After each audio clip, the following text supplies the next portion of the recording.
Voilà, ce matin, nous terminons notre série d'enseignements et de méditation sur les 10 paroles. Le Seigneur venait de libérer un peuple qui était esclave dans un pays étranger, l'Égypte. Un peuple qui souffrait sous l'oppression du Pharaon, le roi d'Égypte. Et voilà le choix de Dieu. Il a décidé de faire de ce peuple, un peuple d'anciens esclaves, son peuple.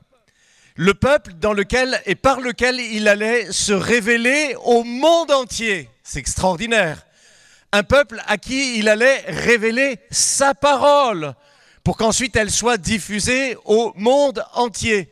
Un peuple au sein duquel il ferait naître en son temps le Messie, le sauveur du monde, en la personne de son fils Jésus-Christ. Dieu n'a pas voulu simplement que ce peuple soit libéré de l'esclavage, d'un point de vue uniquement politique et social, comme c'était le cas en Égypte. Il voulait un peuple qui soit véritablement et totalement libre, c'est-à-dire libre de toute forme de mal, de toute forme d'oppression, autant à l'extérieur qu'à l'intérieur. Alors Dieu a donné à ce peuple, son peuple, une loi supérieure à toutes les autres lois. Cette loi est résumée dans les 10 paroles. Ce qu'en général on appelle abusivement les 10 commandements, puisque l'expression qu'on trouve dans la Bible, c'est uniquement les 10 paroles. Les 10 paroles. Dans ce texte des 10 paroles, Dieu commence par rappeler à son peuple qu'il l'a libéré d'un esclavage humain, l'oppression en Égypte. Ensuite, Dieu lui donne des commandements justes, équilibrés, parfaits, pour rappeler à son peuple que s'il l'a délivré de l'esclavage humain, il veut aussi que maintenant il vive dans le respect de son Dieu et dans le respect du prochain. Ce matin donc, nous terminons. Alors j'ai toujours un problème avec ça. Il va falloir que je fasse un stage d'apprentissage de la zapette. Bon, Marie, j'ai besoin de toi.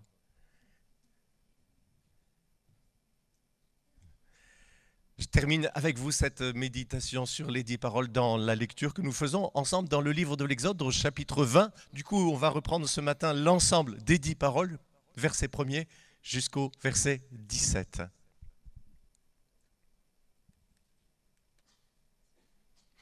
Exode chapitre 20, verset 1er à 17, la référence est inscrite sur l'écran.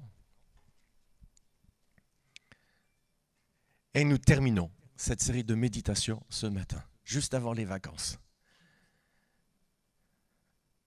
Alors Dieu prononça toutes ces paroles. Je suis l'Éternel, ton Dieu, qui t'ai fait sortir d'Égypte, de la maison d'esclavage. Tu n'auras pas d'autre Dieu devant moi. Tu ne te feras pas de sculpture sacrée, ni de représentation de ce qui est en haut dans le ciel, en bas sur la terre, et dans l'eau plus bas que la terre.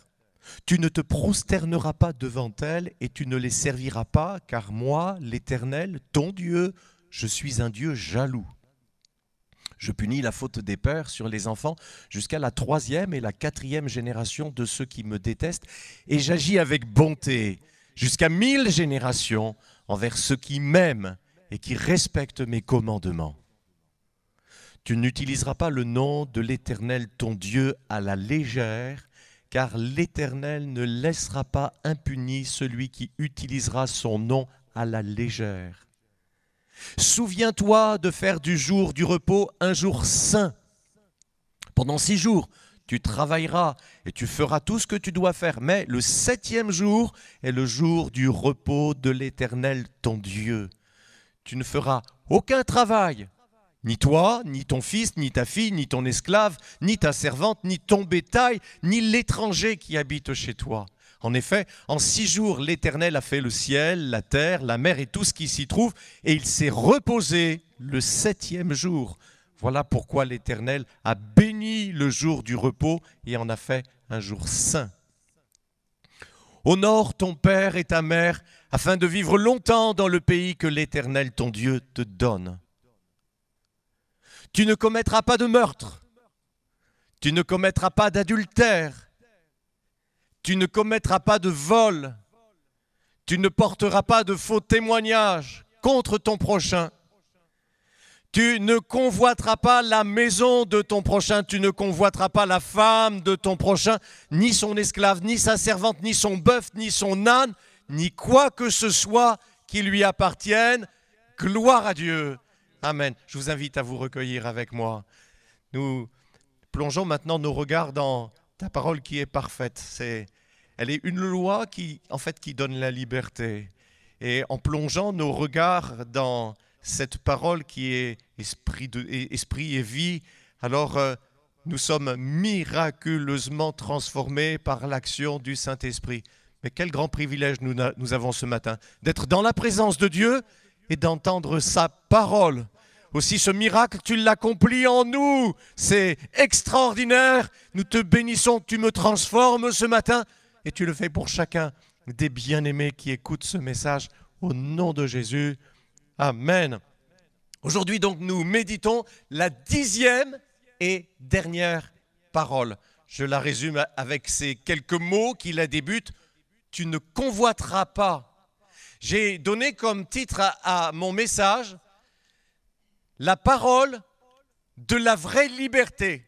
Tu ne convoiteras pas la maison de ton prochain, ni sa femme, ni son bœuf, ni son âne, ni son esclave, ni sa servante, ni rien qui lui appartienne. Je préfère le préciser tout de suite.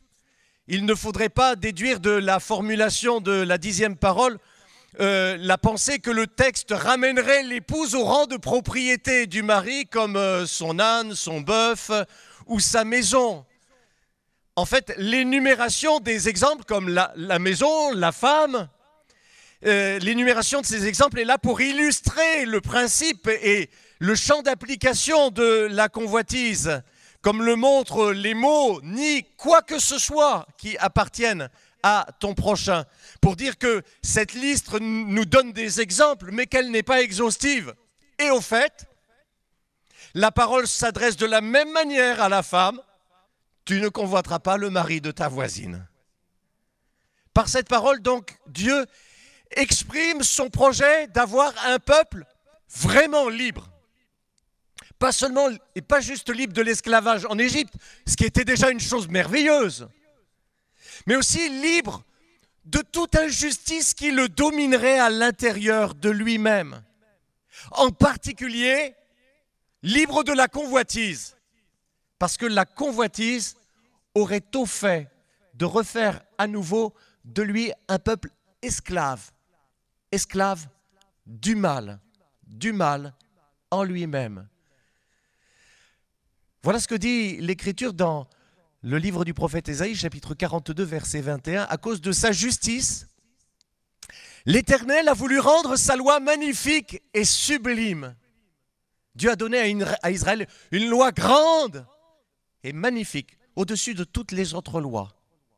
Nous avons vu, vous vous souvenez, que pour plusieurs des 10 paroles, la loi de Dieu et la loi des hommes se rejoignent.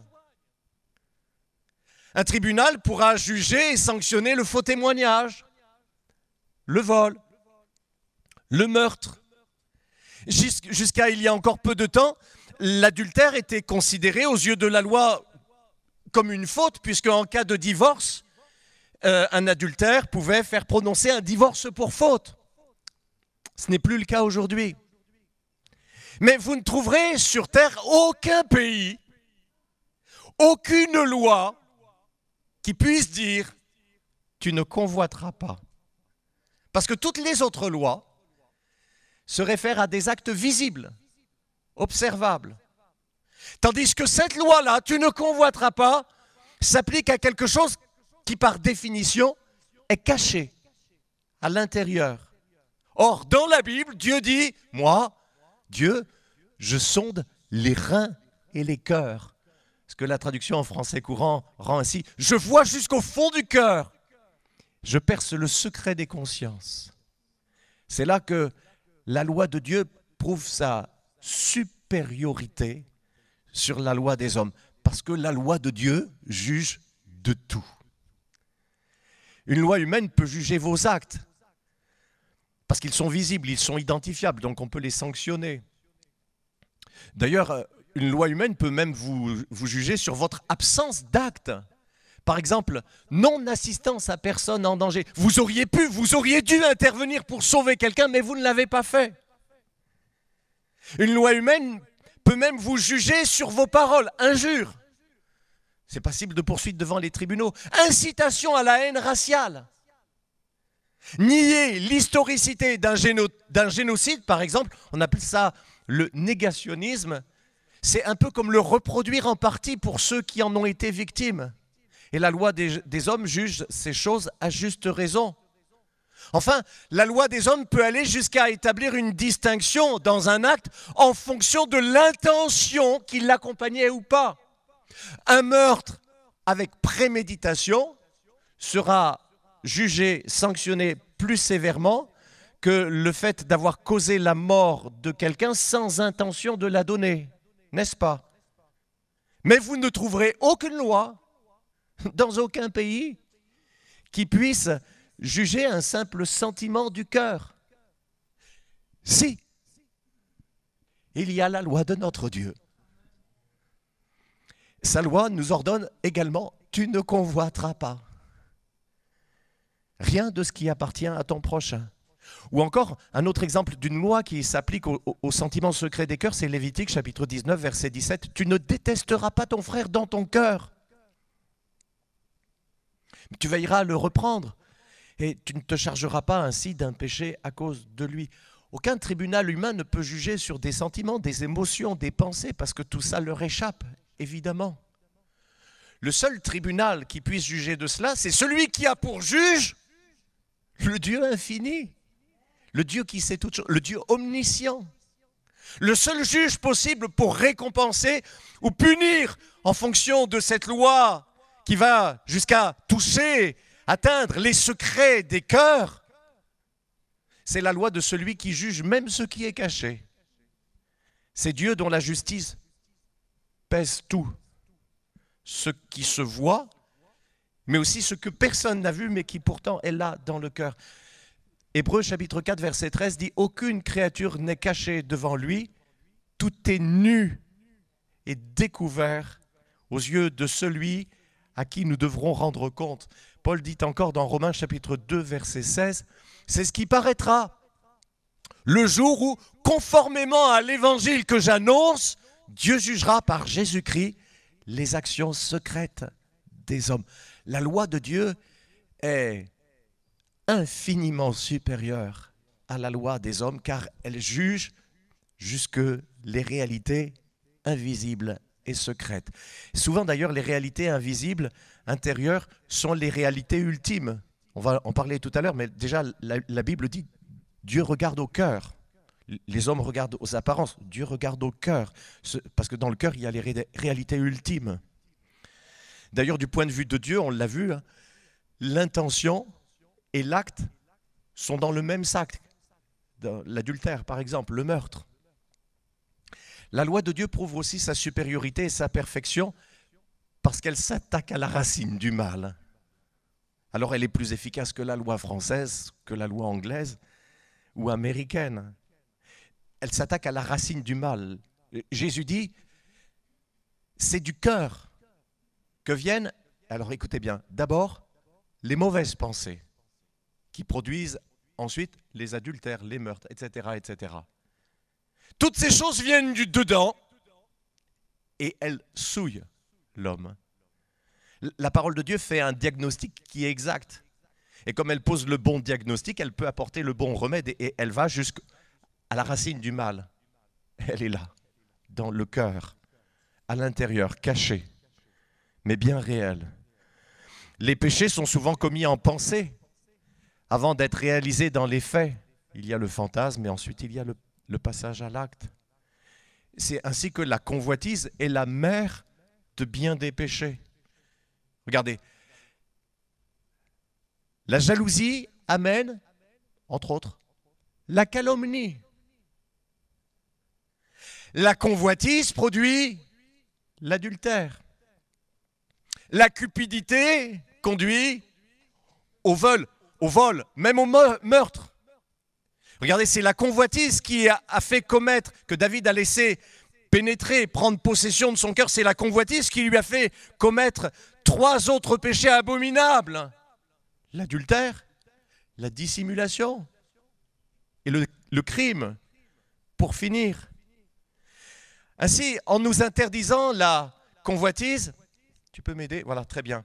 La loi de Dieu ne fait pas que condamner le péché, elle le désarme aussi. Alors qu'est-ce que c'est? La convoitise. Bon, il faut faire la différence entre la convoitise et le désir. Sans désir, il n'y a plus de vie. Le désir est à l'origine de la vie. C'est un principe qui nous pousse en avant. Tous les désirs, d'ailleurs, sont bons en eux-mêmes. Ils ont été créés par Dieu. Tous les désirs, y compris les désirs du corps. Il faut faire la différence entre la convoitise et le désir légitime. Le désir est normal. Sans désir, il n'y a pas de vie. Et aussi, il peut y avoir une bonne, une bonne envie. Vous voyez quelqu'un être rempli du Saint-Esprit. Vous-même, vous n'êtes pas encore rempli du Saint-Esprit. Vous voyez la personne être baptisée du Saint-Esprit. Mais moi aussi, je veux être baptisé du Saint-Esprit. Il n'y a rien de mal là-dedans. Il y a aussi une bonne et une saine ambition. Le mot n'est pas tabou, qui est source de progrès dans l'humanité, mais aussi dans nos vies. Par exemple, au travail. Oui, vous avez le droit d'ambitionner, de monter en grade. Il n'y a rien de mal. Mais vous n'êtes pas obligé de convoiter le poste d'un tel. Encore moins de le calomnier pour l'écarter de sa place, pour y arriver. Allez, pousse-toi de là que je m'y mette. Faites de votre mieux, frayez votre chemin. Vous pouvez être ambitieux dans le bon sens du terme. Et puis ensuite, attendez-vous à Dieu. Il va vous ouvrir les portes lui-même en son temps et pour le poste qui vous conviendra. Quand vous voulez ardemment quelque chose, ce n'est pas nécessairement mauvais en soi. Essayez de voir clair en vous-même. Pourquoi est-ce que vous voulez tant ceci ou cela? Moi, je veux une plus grande maison pour accueillir mes enfants et mes petits-enfants convenablement. C'est bien. C'est bien. Ça se comprend, c'est beau. Mais si c'est... Moi, je veux une plus grande maison pour en jeter par rapport au voisin qui a toujours mieux que moi. La convoitise est un désir de posséder de façon illégitime ou alors excessive.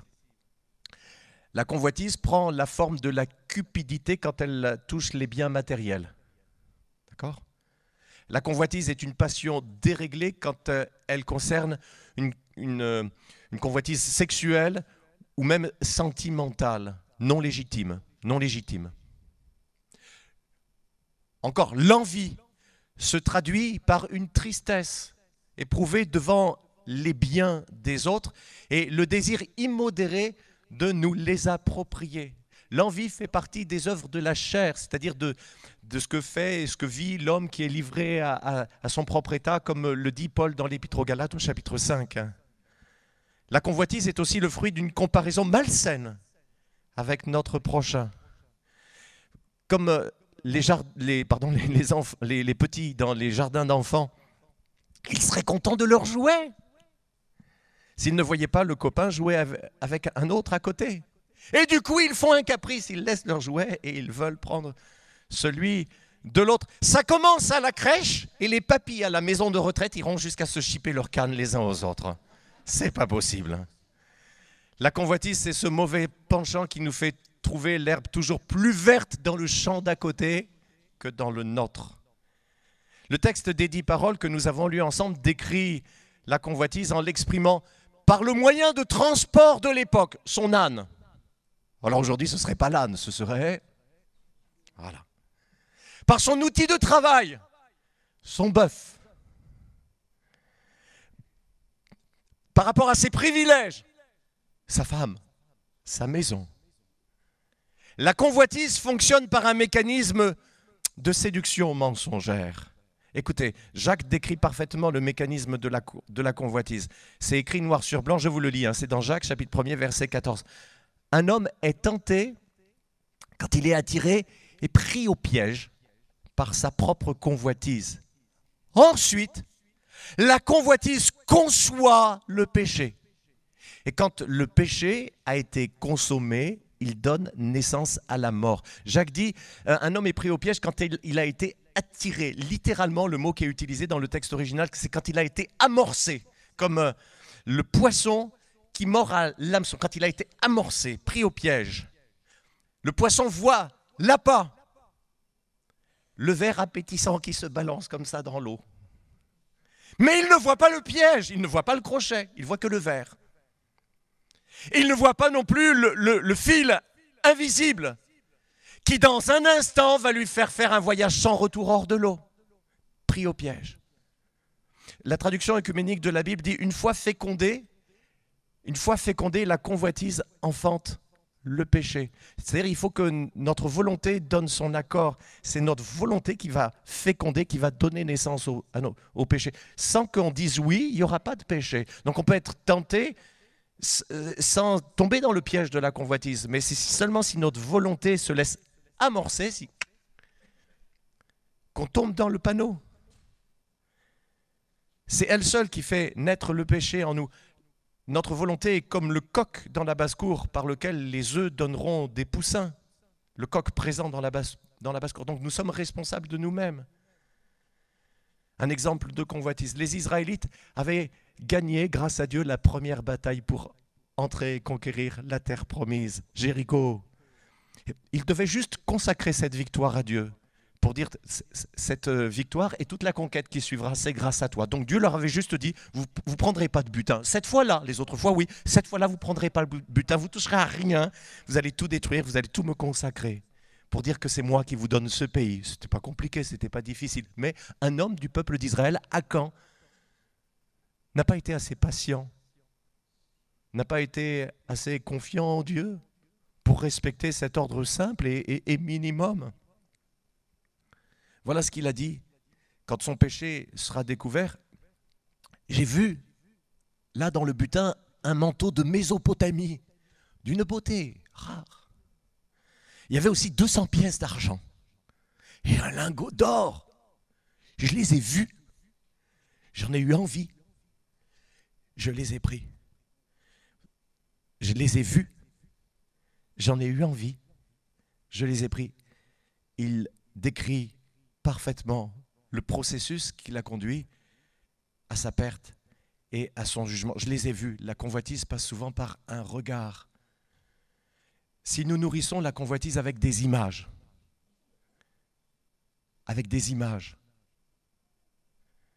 ça peut être aussi même des images mentales, des pensées impures.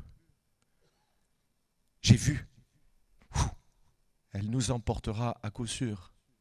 Job dit ceci, moi j'avais fait alliance avec mes yeux, j'ai fait alliance avec mes yeux. Il ne s'arrête pas sur une jeune fille. L'apôtre Jean déclare dans sa première lettre, chapitre 2, verset 16, « Tout ce qui est dans le monde, la convoitise qui est dans l'homme, la convoitise des yeux et l'orgueil dû aux richesses ne vient pas du Père, mais du monde. » La convoitise qui est dans l'homme, c'est-à-dire, entre autres, le souci de satisfaire nos désirs physiques, entre autres. La convoitise des yeux, l'accumulation des biens, la soumission au Dieu matérialisme, l'orgueil dû aux richesses, le fait d'être obsédé par notre statut, par notre importance. Si nous voulons remporter la victoire sur la convoitise et y mettre un terme, je vais aller droit au but ce matin. Nous devons apprendre le contentement. Alléluia, le contentement. Paul dit c'est une source de gain, vraiment, une grande source de gain, que la piété avec le contentement. Le contentement, mes frères et sœurs, nous rend plus heureux que la richesse. Car il nous permet d'être heureux avec ce qu'on a, tandis que les riches peuvent encore désirer encore et encore, et toujours plus sans jamais être contents avec ce qu'ils ont. La convoitise nous transforme en perpétuel insatisfait. Le bonheur, le vrai, n'est pas dans la fièvre des désirs. Paul dit, j'ai appris à être content dans l'état dans lequel je me trouve. Et il se trouvait dans un état vraiment difficile quand il l'a écrit, très difficile même. Un des secrets du bonheur est que vous gardiez des désirs simples. Pas la folie des grandeurs, des désirs simples. Et puis aussi que vous sachiez dire merci à Dieu pour ce qu'il vous a déjà donné. Je me prêche à moi-même, bien sûr, en vous le disant, mes frères et sœurs. Et puis aussi, il y a des trésors qui, eux, ne passent pas. ils nous satisfont parfaitement, de manière durable. Jésus dit, amassez-vous des trésors dans le ciel, là où les voleurs ne font pas des trous dans les murs. Ils ne prennent rien, même là où les mites et la rouille ne gâtent rien, dans le ciel. Jésus dit, pourquoi vous inquiétez-vous pour votre vie? Ces choses, ce sont les gens du monde qui les recherchent, ce que vous allez manger, boire, avec quoi vous allez vous habiller. Cherchez d'abord le royaume de Dieu et sa justice, et tout le reste vous sera donné par-dessus. 1 Jean chapitre 2, verset 17, c'est la fin de la citation de tout à l'heure sur la convoitise des yeux, l'orgueil de la vie, la convoitise qui est dans l'homme. 1 Jean chapitre 2, verset 17 dit, le monde passe, sa convoitise aussi, mais celui qui fait la volonté de Dieu demeure éternellement. Oh, cette parole, je m'y accroche. C'est mieux que la fièvre des désirs. Celui qui fait la volonté de Dieu demeure éternellement. La convoitise, ça nous rabaisse. Il y a un exemple dans le récit, dans la Genèse, quand le serviteur d'Abraham va chercher une épouse, en la personne de Rebecca d'ailleurs.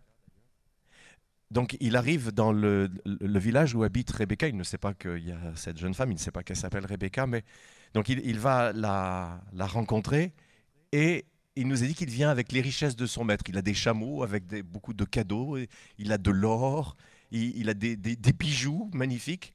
Le problème, c'est pas Rebecca. Non, c'est pas Rebecca, c'est le frère de Rebecca. Voilà ce que dit le texte. Ça rabaisse, c'est pas beau. Il est dit que Laban courut derrière le serviteur d'Abraham quand il a vu les richesses. Il a dit, viens béni de l'Éternel. Ah, ça rabaisse, n'est-ce pas?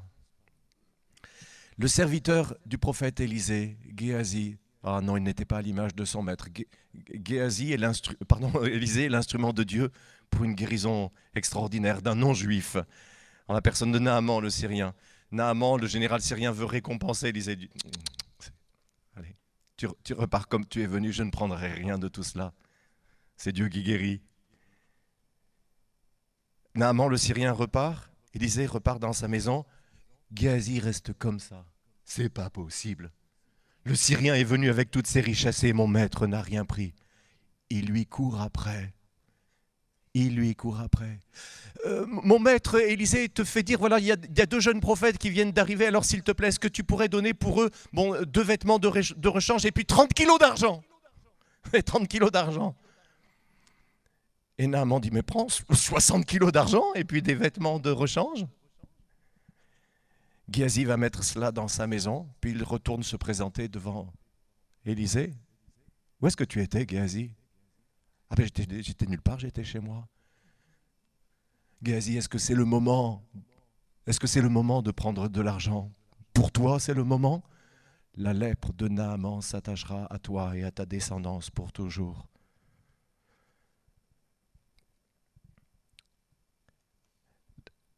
La convoitise, c'est bas. Vous avez tous entendu que pendant la Deuxième Guerre mondiale, des résistants ou des juifs ont été dénoncés. Juste pourquoi? Parce que des voisins voulaient mettre la main sur leurs biens. Plus près de nous, au Rwanda, en 1994, certains ont fait tuer leurs voisins Tutsi ou Hutus juste pour devenir propriétaires de sa vache à sa place. Dans beaucoup de pays, des dirigeants vivent dans le luxe, sur le dos de leur peuple. Alors ça, c'est dans tous les pays, mais c'est encore plus choquant dans les pays où la population est dans la misère et on les pressure encore un peu plus pour que les dirigeants soient dans leur tour d'ivoire. La convoitise est une forme d'esclavage, elle nous dégrade, autant qu'elle est injuste et qu'elle nous conduit à l'injustice. Or, la première des 10 paroles dit « Je suis l'Éternel, ton Dieu, qui t'a libéré du pays où tu étais esclave. Donc tu ne vas pas redevenir esclave à l'intérieur de toi-même. » Le désintéressement est, à l'inverse, la marque des grands. Alors je vais aller très très vite. Moïse, chef parmi le peuple, disait à propos des Israélites qui murmuraient sans arrêt contre lui, « Je leur ai jamais rien pris, même pas un âne, je leur ai jamais rien pris. » Néhémie, gouverneur de la ville de Jérusalem, s'est fait le bienfaiteur des pauvres au lieu de prendre tous les privilèges qu'il aurait eu le droit d'avoir. Il a montré l'exemple de la générosité envers le peuple. Et Paul, l'apôtre, qui ne roulait pas sur l'or, disait aux responsables de l'église d'Éphèse, vous avez été témoins, vous avez vu la façon dont je me suis comporté au milieu de vous. Je n'ai désiré ni l'or, ni l'argent, ni même les vêtements de personne. La Bible dit, c'est une parole justement de 1 Corinthiens chapitre 13, je crois que c'est au verset, oui, chapitre 13. L'amour n'est pas jaloux, l'amour n'est pas envieux, il ne cherche pas son intérêt. Voilà, je termine. Marie, tu peux m'aider s'il te plaît? Les 10 paroles exprimées au futur ne sont pas seulement des commandements, elles sont aussi d'une certaine manière une promesse. Toi, tu es différent, tu commettras pas l'adultère. Je suis dans ta vie, je te garderai de ce mal en toi. Mon esprit est en toi. Tu ne convoiteras pas comme les autres. Tu seras libre, tu apprendras le secret du contentement. C'est une promesse en même temps qu'un ordre. Alléluia. Une loi qui, au lieu de dominer l'homme de l'extérieur, devient pour celui qui persévère sa libération. Jacques parle d'une loi de liberté, celui qui a plongé ses regards dans la loi de liberté. C'est-à-dire une loi qui procure la liberté. C'est l'Évangile qui nous libère de la domination, du mal, de la condamnation, de la crainte, qui nous fait obéir à Dieu par amour. Pour que la loi de Dieu devienne pour nous une loi de liberté, il ne faut plus qu'elle soit juste écrite sur du papier, comme les 10 paroles avaient été gravées sur des tables de pierre, il faut qu'elles soient écrites dans votre cœur. Et ça, il n'y a que le Saint-Esprit qui peut le faire. Alléluia. La loi de Moïse éclairait sur la corruption nous-mêmes, mais elle ne nous en lavait pas. Paul dit, même moi, je n'aurais pas su ce que c'est la convoitise si la loi ne m'avait pas dit, tu ne convoiteras pas. Alors là, je me suis mis à convoiter. Donc la loi de Moïse montrait le chemin, mais elle ne donnait pas la force de suivre le chemin. Il vous faut un changement de fond en comble. Je commence par parler à ceux qui ne connaissent pas encore Jésus comme leur sauveur personnel. Vous ne savez pas encore ce que c'est que d'être une nouvelle personne en lui. Alors, pour vous, Dieu veut faire ce miracle extraordinaire. Il veut écrire sa loi dans votre cœur. Et quand il fait cela, vous êtes changé. C'est dans l'Ancien Testament, Dieu dit par la bouche du prophète Jérémie, il va venir un temps où je ferai une nouvelle alliance avec mon peuple. Pas comme l'alliance que j'avais faite avec eux dans le désert parce qu'ils n'ont pas su y obéir et s'y maintenir. Non, je ferai une nouvelle alliance avec eux. J'écrirai mes lois dans leur cœur. Alléluia. Ça s'appelle la nouvelle naissance. C'est ce que Jésus fait en nous par l'Esprit de Dieu. Il le fait en vous, mes amis, mes chers amis, qui êtes là peut-être pour l'une des premières fois. Gloire à Dieu. Et puis pour nous autres, mes frères et sœurs qui connaissons déjà le Seigneur, c'est extraordinaire par la puissance impérissable de l'Esprit de vie qui est en nous. Une force nous libère de tout mal. C'est une loi, la parole de la vraie liberté. Ah, l'homme livré à lui-même, ça on sait de quoi il est capable. Toutes les débauches, les désirs mauvais, les jalousies, les disputes, etc., les excès de toutes sortes. Mais ce que l'Esprit de Dieu qui est présent dans votre vie produit, au contraire, c'est l'amour, la joie, la paix, la patience, la bonté, la bienveillance, la fidélité, la douceur, la maîtrise de soi. Que Dieu soit béni. Voilà, je termine sur les 10 paroles. Elle commence les 4 premières, le respect de Dieu, ensuite le respect du prochain, puis ensuite elle nous invite à regarder en nous-mêmes. Seigneur, rends-moi libre. Alléluia. Alléluia. Que ton esprit vive en moi, que Dieu soit béni. On va demander aux musiciens, aux chanteurs de revenir sur le devant. La parole de Dieu s'adresse à notre cœur quand je t'entends me parler.